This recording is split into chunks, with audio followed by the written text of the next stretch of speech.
श्री सुखदेव जी कहते हैं, राजा परीक्षित हरे ठाकुर जी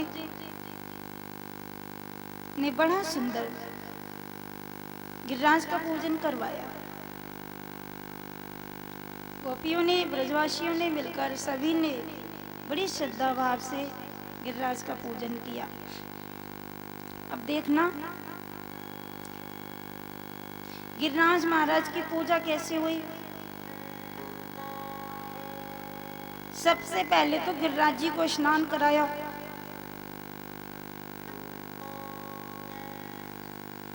किसी देवता की पूजा करोगे तो पहले स्नान कराओगे, स्नान कराया।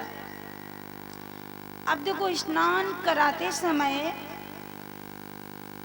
भगवान ने कहा सबसे स्नान कराओ गिरिराज बाबा को। स्नान कराया तो इतना बड़ा गिरिराज 7 कोस में विराजमान है। 2-4 लोटा से तो पानी से काम चलने वाला है नहीं। भगवान श्री कृष्ण ने अपने मधु मंगल अपने मित्र से कहा, गिरिराज को स्नान होगा तो जमुना जी में से 4-6-10 घड़ा पानी लेके आजा। मधु मंगल 1 घड़ा पानी लायो, 2 घड़ा लायो, 3 घड़ा लायो, ऐसे करके करीब 100 घड़ा पानी लेके आया।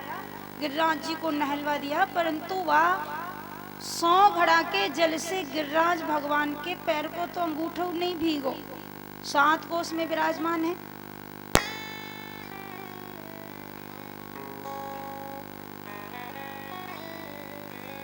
भगवान ने कहा देखो अभी गिरिराज को पूरा स्नान नहीं हुआ है, और पानी लेके आओ, जल और चाहिए। मधु मंगल ने कही लाला मैं तो जमुना जी में से बार बार घड़ा भर के लेके आऊं, मेरी तो खोपड़ी पिलपिलाए हुए लग गई। अब मैं इतना पानी कहाँ से लाऊं, वो पे ना आवे। तेरो गिरिराज को तो अभी पैर को अंगूठा ना भीगो।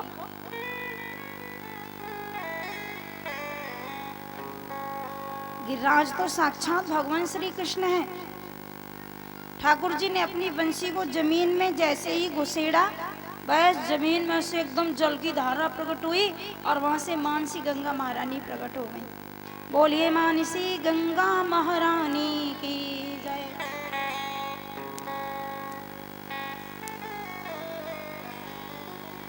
ये मानसी गंगा है।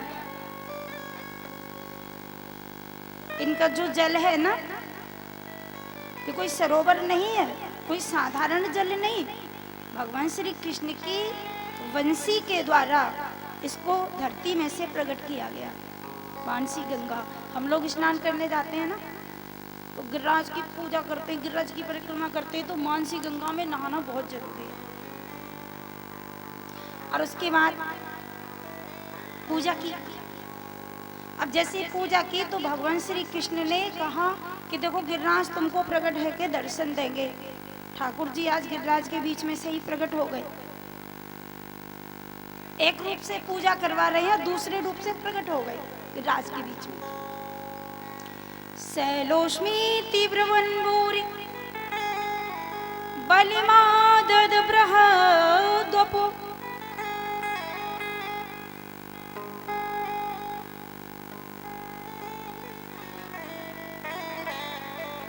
तस्मै नमो ब्रज जनै सहचक्रे मनात्मने।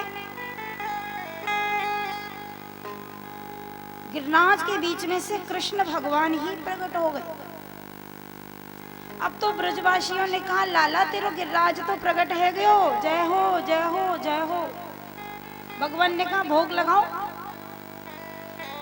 अब ठाकुर जी एक रूप से तो पूजा करवा रहे हैं और एक रूप से स्वयं ही भोग लगा रहे हैं। कैसी सुंदर झांकी का दर्शन सुखदेव भगवान राजा परीक्षित को करा रहे हैं। अब जैसे भोग लगाए हुए लग गए, सब ब्रजवासियों ने बड़े भाव से श्रद्धा से भोग लगायो। अब मधु मंगल ने कृष्ण भगवान से कहा लाला इतकू आइए, कृष्ण को बुलाया। ठाकुर जी आए। लाला ने कही कहावते तो मधु मंगल बोलो तेरे कान में ही कहूंगा। और इतना कृष्ण भगवान अपने कान को लेके आए। बताओ भैया क्या बात है। मधु मंगल ने कही लाला जब गिरिराज को तो मुखड़ो बिल्कुल तेरे ही जैसा लग रहा है। ये का चक्कर है, जैसो तेरो रूप यहाँ है और ऐसो ही तो गिरिराज तेरो, बिल्कुल मिलती जुलती शकल है।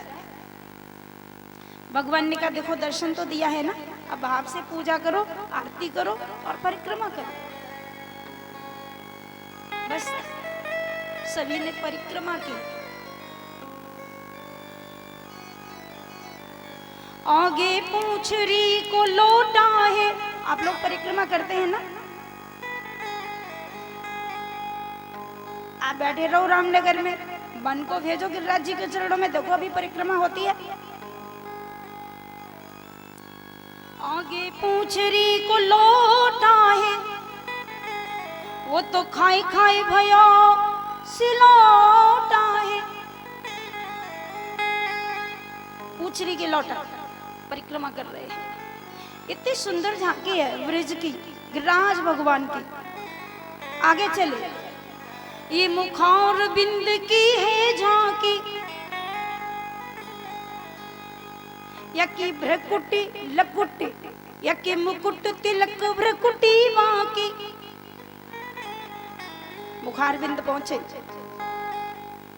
और परिक्रमा करते करते आगे चले। सब राधा कुंड स्नान करो, श्री राधे जो को ध्यान धरो। आनंद है, पूरी परिक्रमा हुई और परिक्रमा करके मंत्रहीनम क्रियाहीनम भक्तिहीनम जनार्दनम यत् पूजितम मया देव परिपूर्ण तदस्तु में क्षमा प्रार्थना, क्षमा याचना की सभी ब्रजवासियों ने। अब ध्यान देना, ठाकुर जी ने भोग लगाया, गिरिराज ने इतना खाया, इतना। अब जैसे ठाकुर जी का भोग तो घंटरिया बजा के लगा देते हैं, पर गिरिराज भगवान ने तो ऐसा भोग लगाया कि जो परातों में भोजन था ना, पकवान मिष्ठान, तो परात को सीधा करके खिला रहे, परात सहित मुंह में जा रही है। ऐसा भगवान ने रूप बढ़ाया कि पात्र भी अंदर चले गए। मधु मंगल ने की लाला जो तो प्रसाद ना छोड़े को पतो ना, भगवान जाने कब को भूखो है, ऐसो खा रहे हो भैया।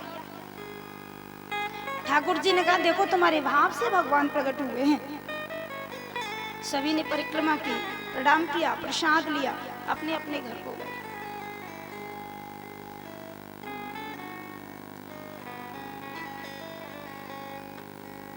ये मेरे कृष्ण की लीला है। और जैसे ही भगवान श्री कृष्ण ब्रजवासियों को लेकर ब्रज में आए तो ये सूचना मिली इंद्र को। इंद्र देवता तो है, लेकिन इसकी सोच बड़ी छोटी है। कभी कभी ऐसा बहुत बार होता है कि जो व्यक्ति ऊंची कुर्सी पर बैठा होता है उसके विचार बहुत छोटे होते हैं। ऊंच निवास नीच करतूती, देख न सके पराई विभूति। इंद्र भी उन्हीं में से है। नारद जी ने जाकर इंद्र को कह दिया अब की बार तुम्हारी ब्रज में से पूजा नहीं हुई है। बोले क्यों नहीं हुई? बोले अरे वो कृष्ण हो गया, यशोदा का लाला अपने को भगवान मानता है, वह ने तुम्हारी पूजा को बंद करा दियो। इंद्र ने कही देखेंगे कैसो भगवान है। इंद्र को गुस्सा आया और अपने मेघमालाओं को आदेश किया कि ब्रज मंडल पर ऐसी मूसलाधार वर्षा करो। भाई देवताओं का राजा इंद्र है, मेघों का राजा इंद्र है, पानी चाहेगा तो बरसाएगा, नहीं बरसाएगा। सभी मेघमालाओं को उसने आदेश किया। सांवर्तक नाम के मेघ को लेकर आया और उसने कहा मूसलाधार वर्षा करो ब्रज पर, जब तक पूरा ब्रज 84 कोस का ब्रज यमुना जी में न बह जाए, शांत मत होना। 49 पवन चले और मूसलाधार वर्षा ब्रज मंडल पर शुरू हो गई। ये प्रसंग आप सभी ने सुना है।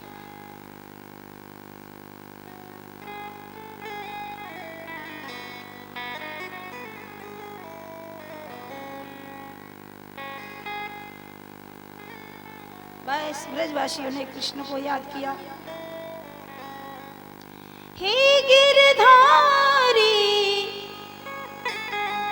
हे गिरधारी, कृष्ण मुरारी, लाज रखो मोरे कृष्ण मुरारी।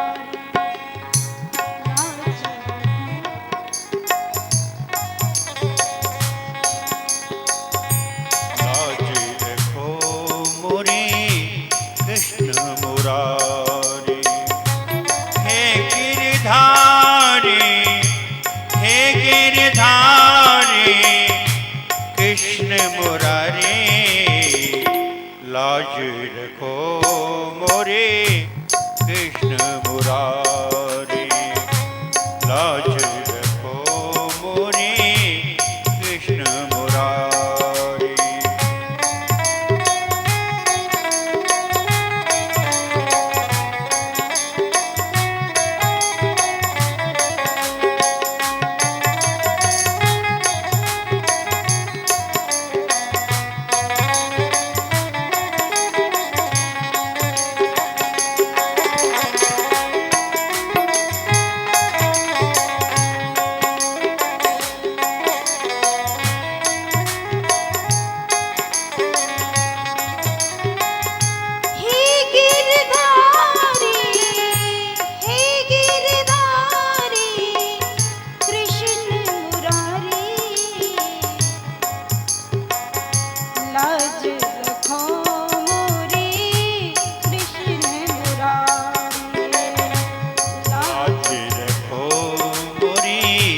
कृष्ण मुरारी, लाज रखो मोरे कृष्ण मुरारी।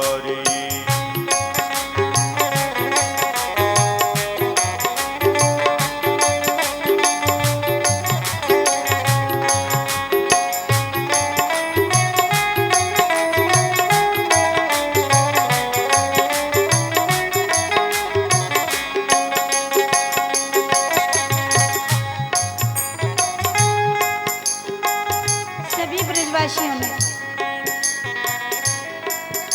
कृष्ण को याद किया। लाला, बड़ा सुंदर प्रसंग है, आप लोग आगे श्रवण करेंगे। भगवान को बुलाने के लिए क्या चाहिए? भगवान कहाँ मिलेंगे? कहाँ ढूंढोगे उनको?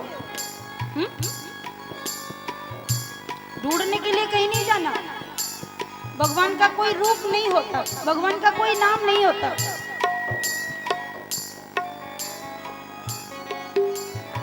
उसके रूप अनेक, नाम अनेक, भाव हो तो वही है।